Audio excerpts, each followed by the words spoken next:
احنا بقى دلوقتي خلاص عرفنا ان المشكله من السلايد اللي قبل اللي فاتت ان احنا ازاي نختار الكارير بتاعنا، او ان احنا بنختار الكارير بتاعنا غلط. تمام، حلو الكلام. طيب عشان نختار اصلا الكارير بتاعنا، احنا لازم لما تيجي حضرتك انت عايز تشتري لبس، تخيل كده انت عايز تشتري لبس، اول سؤال لازم تساله لنفسك هو انا عايز اشتري اللبس ده ليه؟ يعني انا عايز لبس اروح بيه مثلا فرح او مناسبه، فوالله هروح طاي شوب اشتري بدله عشان اعرف اروح بيها. لا انا عايز لبس اروح بيه النادي، او عايز لبس اروح بيه الكليه، فخلاص اوكي يبقى انا هنزل محلات الكاجوال عشان اشتري منها. فلازم تحدد في الاول هو انت اصلا عايز تشتري ده ليه، او انت عايز اصلا تشتغل ليه. ايه السؤال العبيط ده؟ يعني احنا بنشتغل ليه؟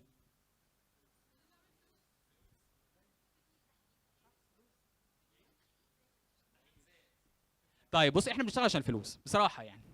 واي حد بيقول ان هو بيشتغل عشان اي حاجه تانية غير الفلوس، اشتغل وخد الحاجه التانية وسيبني انا اقبض لك، انا هقبض لك، مفيش مشكله، خد انا هسيب لك الحاجه اللي انت بتشتغل عشانها. الاثنين ايوه. برافو عليكم. تمام، هو الاثنين فعلا. هو احنا فعلا بنشتغل عشان الفلوس، واي حد يقول لك ما بنشتغلش عشان الفلوس بيضحك عليك، احنا بنشتغل عشان الفلوس، بس الغلطه بقى ان احنا بنقول بنشتغل عشان الفلوس ونقفل القوس. لا، هو احنا بنشتغل عشان الفلوس وسيب القوس مفتوح عشان لسه هنضيف عليه حاجات. ففي عندنا هرم كده لطيف اسمه هرم مازلو. هو الراجل ده حط لنا او رتب لنا الاحتياجات اللي البني ادم محتاجها عشان يعيش. تمام، هو محتاج ايه عشان يعيش؟ فهتلاقي كده ان زي ما قلنا ان اول حاجه حضرتك محتاجها عشان تعيش هو الحاجات الجسديه. الحاجات الجسديه عشان نيجي نحولها للشغل، فهو ان انت بتتكلم على الاكل والشرب والمسكن and so on. طب هي الحاجات الجسديه دي لما نيجي نحولها للشغل هنلاقي اللي هو المرتب، اللي هو احنا بنشتغل كلنا عشان نقبض في اخر الشهر، مش كده؟ تمام، حلو الكلام. فهو فعلا هي اهم او اول حاجه احنا بنشتغل عشانها، محدش يقدر ينكر ده. بس بقى مش كده بس، لان احنا لو اكتفينا بس بالحاجات الجسديه او اكتفينا بس بالمرتب، هيطلع لنا اكسبريشن وحش قوي، وهو موجود عندنا تقريبا في مصر احنا بس، اللي هو انا بشتغل على قد فلوسهم. والله اصل انا هو انت قاعد موخم كده ليه على المكتب يا ابني؟ انا شغال على قد فلوسكم انتوا، هو انتوا فلوسكم دي بتجيب حاجه؟ تمام. طب ما حضرتك مش عاجبك فلوسهم، اتحرك، ما دام انت راجل جامد كده روح شركه انترناشونال. تمام. فلازم نبقى عارفين ان انا ما ينفعش ان انا اكون شغال عشان الفلوس بس. حاجه تانية كمان ما ينفعش ان انا بشغل عشان الفلوس بس، هو فكره في حاجه اسمها توحيد او الهدف الاوحد.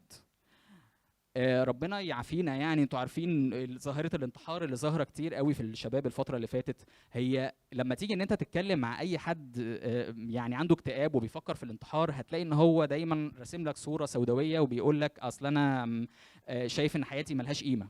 انت تستغرب ازاي حياتك ملهاش قيمه؟ هو المشكله ان هو بيبقى حاطط هدف واحد بس. تمام، فلو الهدف ده ما اتحققش يبقى انا خلاص حياتي ملهاش لازمه. تمام، والله انا هدفي في الشغل كله ان انا اعمل فلوس، فانا ما عملتش فلوس فانا انتحر بقى. تمام، انا هدفي في الحياه كله ان انا اتجوز البنت الفلانيه، فالبنت الفلانيه ما رضيتش هقتلها واقتل نفسي. ما ده اللي ماشي ما شاء الله.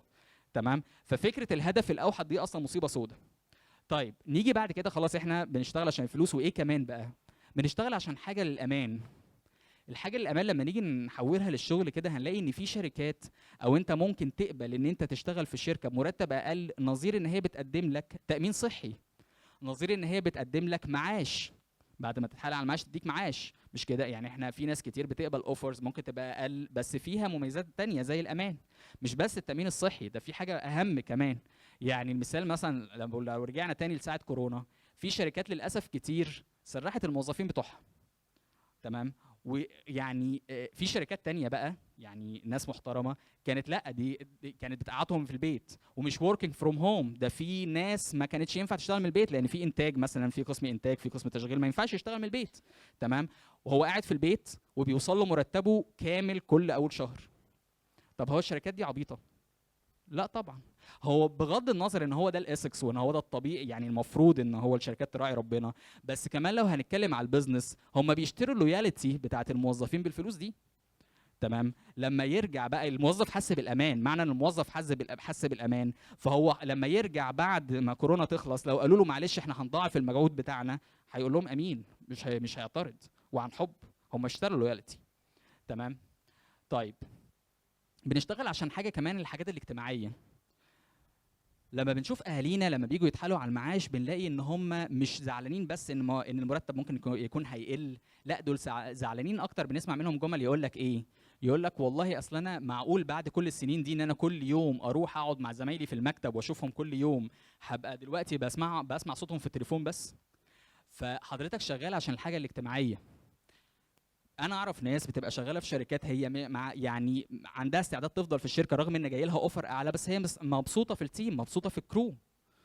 تمام.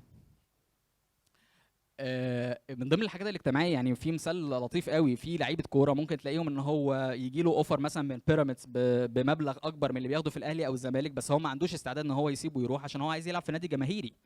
فده معناه ان في حاجات تانية مهمه غير الفلوس. اهو انا بقبل بمرتب اقل او بقبل بفلوس اقل نظير خدمات تانية. الحاجه اللي بعد كده بقى الحاجه للتقدير. هو مش البنات بس يا جماعه اللي بتبقى محتاجه كلمه حلوه والله. يعني حتى احنا بنبقى محتاجين كلام حلو، حتى الرجاله كلنا، اي بني ادم، هو الطبيعي ان اي بني ادم محتاج كلمه حلوه. تمام. ودي من ضمن الحاجات اللي احنا بنشتغل عشانها، ان احنا شغالين عشان التقدير. خد بالك لما عملوا دراسه كده عشان يشوفوا هو ايه اكتر حاجه الناس بتمشي من الشركات عشان، يعني الموظف غالبا بيمشي من الشركه ليه؟ تفتكر ليه؟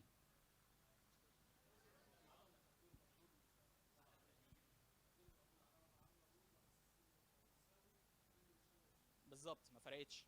تمام. رغم ان هو بقى يعني الناس بقى، في ناس بقى كتير كانت بتبقى فاكره ان لا والله هو انا الناس بتمشي من الشركات عشان الفلوس، اصل الفلوس قليله.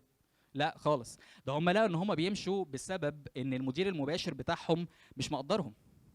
انا من ضمن الناس اللي لما اشتغلت موظف 8 سنين في مدرسه، كانت المديره بتاعتي كانت من ضمن الناس اللي خلتني ان انا افضل 8 سنين بالتقدير بتاعها، ده حقيقي. يعني انت لازم تبقى عارف ان في حاجات كتير اهم من فكره الفلوس. نيجي بقى لتحقيق الذات. في اتنين رفعوا ايديهم وقالوا تحقيق الذات. اه، يعني ايه تحقيق الذات بالنسبه لك بقى؟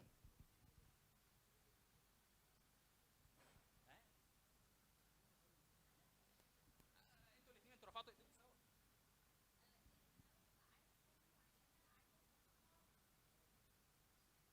عايز احقق حاجه معينه.